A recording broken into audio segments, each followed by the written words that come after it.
Built in 1829, Eastern State Penitentiary was supposed to revolutionize prisons forever. At the time, many people believed normal prisons only created more violence. Criminals were packed together in filthy, overcrowded cells. Fights broke out constantly. Disease spread everywhere. So the creators of Eastern State came up with a terrifying new idea. What if silence itself became the punishment? From the outside, the prison looked more like a fortress than a jail. Huge Gothic stone walls towered over the city streets. Massive iron gates groaned open for new prisoners, then slammed shut behind them forever. Watchtowers overlooked the prison yard.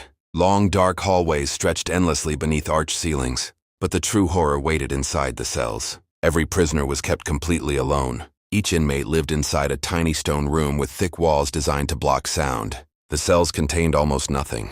A narrow bed, a small wooden table, a toilet, and a single tiny skylight in the ceiling. The prison's creators called the skylight the Eye of God, believing inmates would spend their isolation praying and repenting for their crimes. Instead, many prisoners slowly lost their sanity. The silence inside the prison was overwhelming.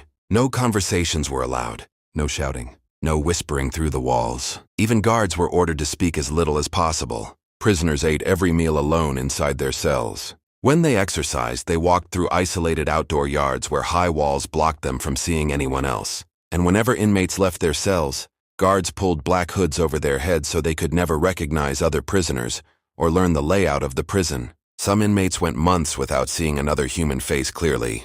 Others spent years hearing nothing except dripping water, distant footsteps, and the sound of their own breathing. At first, many prisoners tried talking to themselves just to stay sane. Some prayed endlessly. Others counted bricks in the walls for hours every day. But over time, the isolation began destroying them.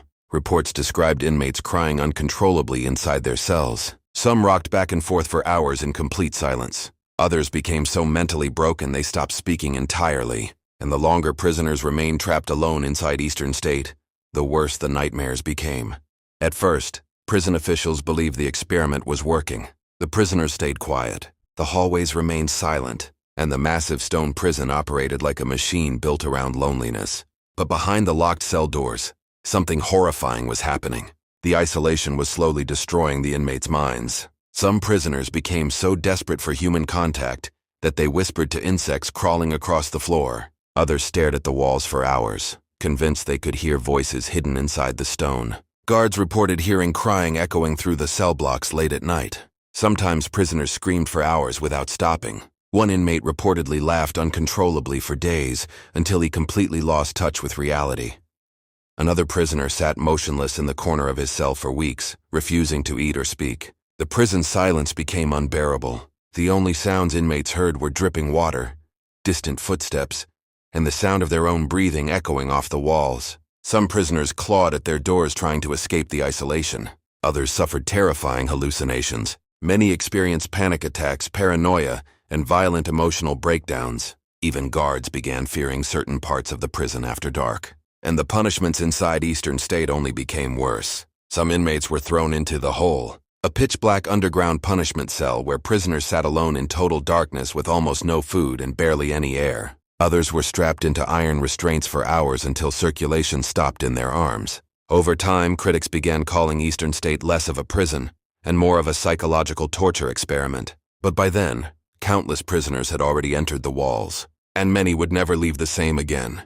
One former inmate later described his first night outside the prison after release. He said the noise of the city terrified him, the sound of people talking, wagons moving through the streets.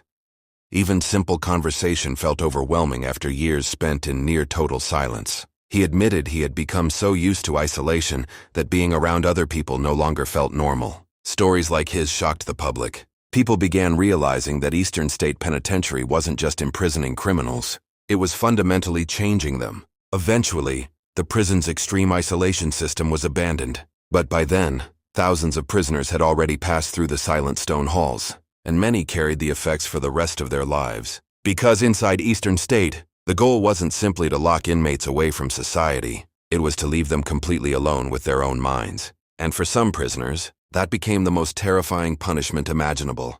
Eventually, the horrors inside Eastern State Penitentiary became impossible to hide. Former prisoners described years of mental torment inside the silent stone walls. Some left the prison completely broken. Others never recovered at all.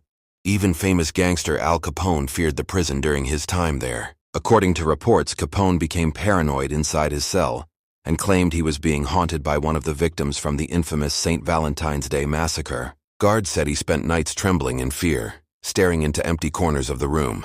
By the early 1900s, critics across America began condemning Eastern State's isolation system. Newspapers called the prison cruel, inhuman, and psychologically destructive. Even prison reformers admitted the experiment had failed. The silence that was supposed to heal prisoners had instead shattered countless minds. Eventually, the prison abandoned its strict solitary confinement system. But the damage had already been done. Thousands of inmates had passed through the prison's iron gates, and many carried the psychological scars for the rest of their lives. In 1971, Eastern State Penitentiary finally closed its doors for good. The massive stone corridors were left empty, the cells abandoned, the hallways silent once again. But over the years, the prison gained a terrifying new reputation. Visitors and staff began reporting strange sounds echoing through the ruins late at night. Some claimed they heard whispering inside empty cells. Others reported shadowy figures moving through the dark corridors before suddenly vanishing. Today, many consider Eastern State one of the most haunted prisons in America. And standing inside the crumbling halls, it's easy to understand why. Because even after all these years, the silence still feels alive.